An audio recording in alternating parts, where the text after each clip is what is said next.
எல்லாமே நல்லா இருக்கும், எல்லாருக்கும் பிடிக்கும். The Chennai Silks in தரமான ஆடி, பெருமை மிக ஆடி. சிம்புதேவன் இயக்கத்தில் காமெடி கிங் யோகி பாபு நடிப்பில் போட் வரும் ஆகஸ்ட் 2ஆம் தேதி முதல் திரையரங்குகளில். BRCA1 and 2 அது பாடியில இருக்கிற ஜீன் எல்லாருக்குமே இருக்கும். இந்த ஜீன் மென்னா இருந்தாலும் சரி விமனா இருந்தாலும் சரி எல்லாருக்குமே இருக்கும். இப்போ அம்மாவுக்கு கேன்சர் இருக்கு, பொண்ணுக்கு வருமானு கேட்டிங்கன்னா சான்சஸ் ரொம்ப ரொம்ப ஹை. ஏதோ ஒரு இன்ஃபெக்ஷன் கோத்ரூ பண்ணியிருப்பாங்க, அந்த டைமில் வந்து பிங்க் கலரில் மில்க் வருது, ஆர் ஒரு மாதிரி க்ரீனிஷ் மில்க் வருது, லைட் ப்ளூவிஷ் வருது. அதுக்காக வந்து பிரெஸ்ட் ஃபீட் பண்ணுறதுனால 100% வந்து உங்களுக்கு அஷூரன்ஸ் நீங்கள் பிரெஸ்ட் கேன்சர் வராதுன்னு எங்கேயுமே கிடையாது. ஒரு பிரெஸ்ட்டுக்கும் வந்து ஸ்டோரேஜ் கெப்பாசிட்டின்னு ஒன்று இருக்குது.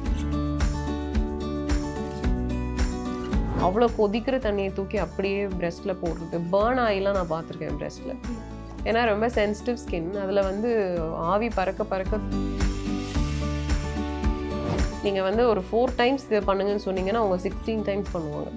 ஸோ எல்லாத்துலேயுமே ஒரு எக்ஸ்டென்ட்டுக்கு போயிடுவாங்க. அந்த ஃபஸ்ட்டு வீக்கை நினச்சாவே நிறைய மதர்ஸ்க்கு வந்து அப்பா ஏன்டா அடுத்த பேபி ப்ரெக்னென்ட் ஆகணுன்ற அளவுக்கு அவ்வளோ கஷ்டமாக இருக்கும்.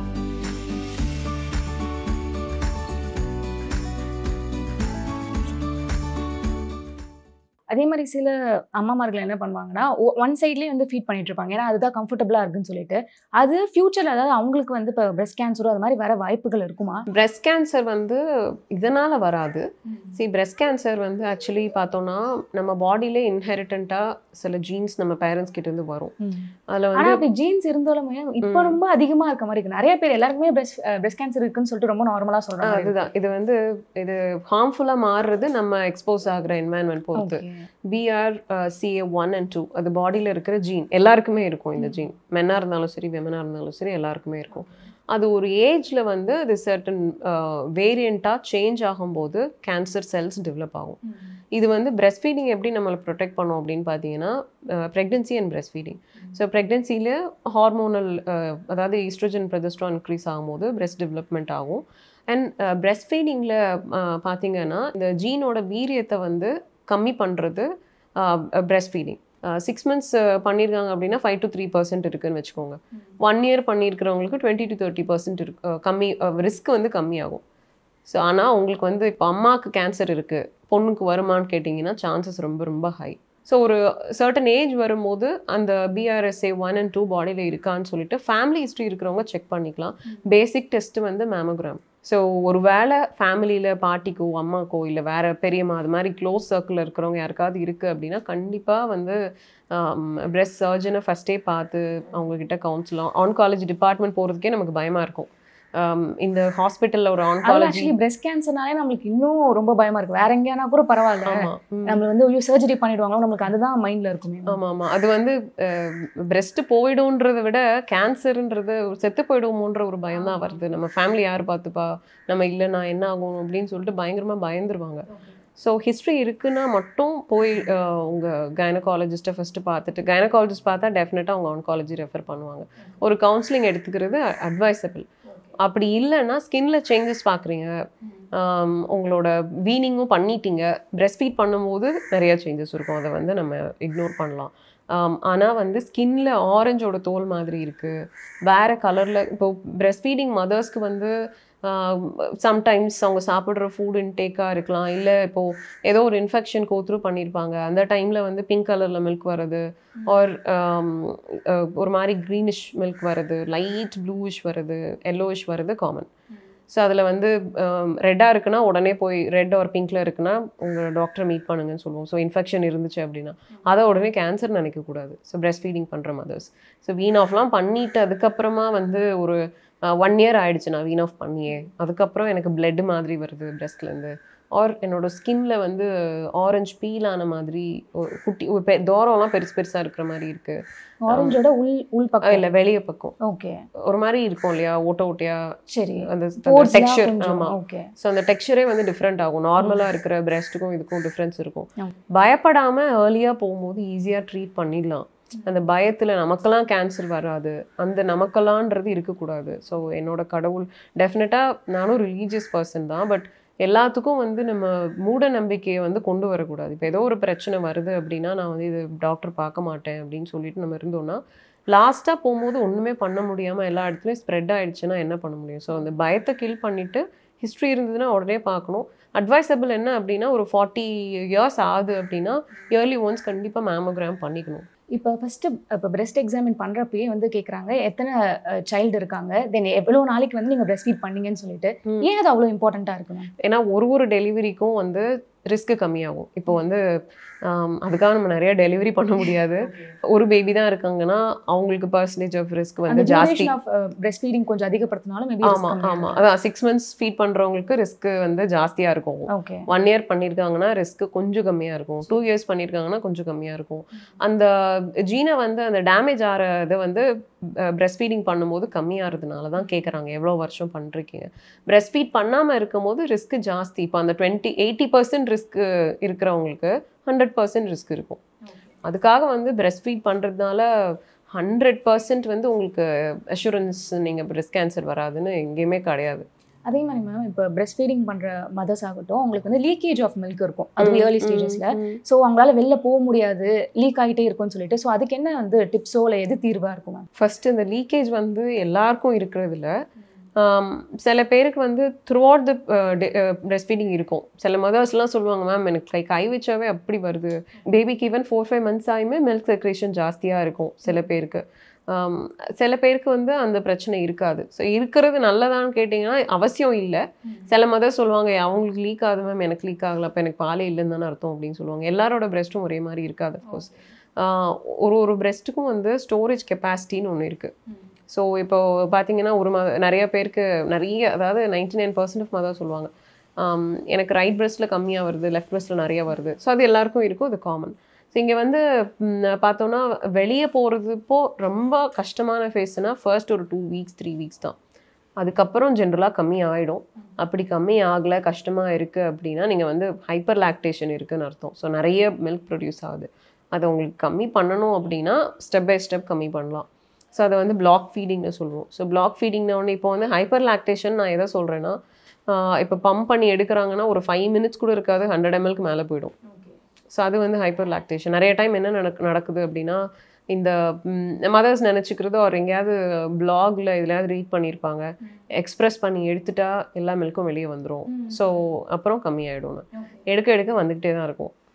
ஸோ டிமாண்ட் நீங்கள் தான் செட் பண்ணிட்டே இருக்கீங்க நிறைய வரணும்னு. நீங்கள் சொன்னீங்க பேபிஸ் வந்து லேட்ச் பண்ணாதான் இன்னும் செக்ரேஷன் அதிகம். ஆமாம். ஸோ இப்போ பேபி பண்ணல அப்படின்னா நம்ம இப்போ பம்ப் பண்ணுறோம் இல்லையா, அதே மாதிரி ஜாஸ்தி பம்ப் பண்ண ஆரம்பிக்கும் போது ஜாஸ்தி தான் ப்ரொடக்ஷன் ஆகும், எம்டி பண்ண முடியாது.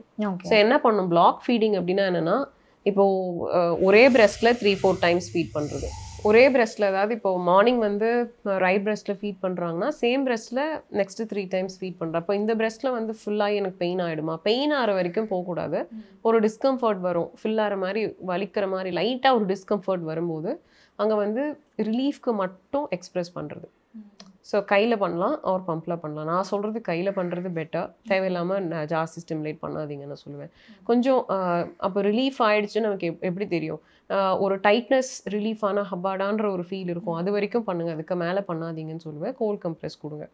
ஸோ இதை வந்து ஃபாலோ பண்ணலாம். இது வந்து ட்ரெடிஷ்னல் ப்ராக்டிஸ். ரொம்ப முடியல எனக்கு வந்து கொஞ்சம் இதை கம்மி பண்ணுறதுக்கு வேறு ஏதாவது மெடிசன் கொடுக்க முடியுமானா அதுக்கும் மெடிசன்ஸ் அவைலபிளாக இருக்குது. இது வந்து செக்ரீஷனை வந்து ரொம்ப கம்மி பண்ணி அதுக்கப்புறம் பாலே இல்லாமல் போயிடுமாலாம் அப்படிலாம் ஆகாது. ஓகே. அதனால் பால் கட்டிட்டு இருக்கு அப்படின்னு சொல்லுவாங்க, அவங்களால ஃபீடும் பண்ண முடியாது, ப்ளஸ் ரொம்ப ஹெவி பெயினை வந்து எக்ஸ்பீரியன்ஸ் பண்ணுவாங்க. ஸோ அவங்களுக்கு என்ன மேம் தீர்வு? ஸோ இந்த பால் கட்டுறது ஆக்சுவலாக ஃபர்ஸ்ட் வீக்கில் காமனாக நடக்கும். ஏன்னா வந்து ஃபஸ்ட்டு 2 days கொலாஸ்ட்ரம் மட்டும்தான் வரும். ஸோ பால் கம்மியாக இருக்குது. ஃபர்ஸ்ட் 2-3 days பேபியோட டம்மி சைஸே 3 to 5 ml தான். அதை வந்து அண்டர்ஸ்டாண்ட் பண்ணிக்காமல் மோஸ்ட் ஆஃப் த டைம் அந்த பயத்தில் என்ன பண்ணுவாங்கன்னா மெடிசின்ஸ் எடுத்துக்க ஸ்டார்ட் பண்ணுறது, சப்ளிமெண்ட்ஸ் எடுத்துக்க ஸ்டார்ட் பண்ணுறது பண்ணுவாங்க. ஸோ அது 3rd day என்ன ஆகுனா ஃபுல்லாக கல் மாதிரி ஆகிடும் சப்ளிமெண்ட்ஸ் எடுத்துக்க ஆரம்பிக்கும் போது.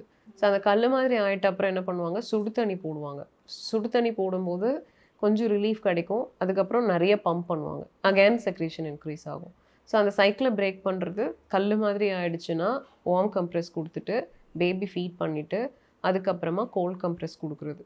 இது எல்லாமே வந்து இப்போ வார்ம் கம்ப்ரெஸ்ஸாக இருந்தாலும் சரி, கோல்ட் கம்ப்ரெஸ்ஸாக இருந்தாலும் சரி 5 minutes வச்சா போதும், அதுக்கு மேலே வைக்கக்கூடாது. இங்கே வந்து என்ன ஆகும்னா நிறைய டைமில் அவ்வளோ கொதிக்கிற தண்ணியை தூக்கி அப்படியே பிரெஸ்ட்டில் போடுறது. பேர்ன் ஆகிலாம் நான் பார்த்துருக்கேன் பிரெஸ்ட்டில். ஏன்னா ரொம்ப சென்சிட்டிவ் ஸ்கின். அதில் வந்து ஆவி பறக்க பறக்க தூக்கி மேலே போட்டு தண்ணி எந்த ஒரு கிளாத் அந்த மாதிரிலாம் ஆமாம் இல்லாமல் அப்படியே மேலே பெயினாக இருக்கும், மேலே யாராவது ஊற்றி விட்டுருப்பாங்க, ஒரு ஷவரில் அப்படியே குளிச்சிருப்பாங்க. ரொம்ப ஆஷா இருக்கு ஆக்சுவலி. அது என்ன ஏதாவது பண்ணி அவங்க வந்து நான் சொல்கிறது எல்லாமே வந்து ஒரு மதர்ஸ் வந்து அந்த ஒரு ஃபியூ மந்த்ஸில் எவ்வளோ எக்ஸ்டென்ட்க்கு வேணால் போவாங்க பேபி ஃபீட் பண்ணுறதுக்கு. அவங்களுக்கு அது தெரியாதான்னு தெரியல, இது எப்படியாவது சரி பண்ணிடணும் அவ்வளோதான் மேம், நீங்கள் என்ன வேணால் சொல்லுங்கள் நான் பண்ணுறேன் அப்படின்வாங்க. ஸோ எல்லாத்துலேயுமே எக்ஸ்டெண்ட் தான். நீங்கள் ஒரு விஷயத்த பண்ணுங்கன்னு சொன்னீங்கன்னா, இப்போது நீங்கள் வந்து ஒரு 4 times இதை பண்ணுங்கன்னு சொன்னீங்கன்னா அவங்க 16 times பண்ணுவாங்க. ஸோ எல்லாத்துலேயுமே ஒரு எக்ஸ்டெண்ட்டுக்கு போயிடுவாங்க.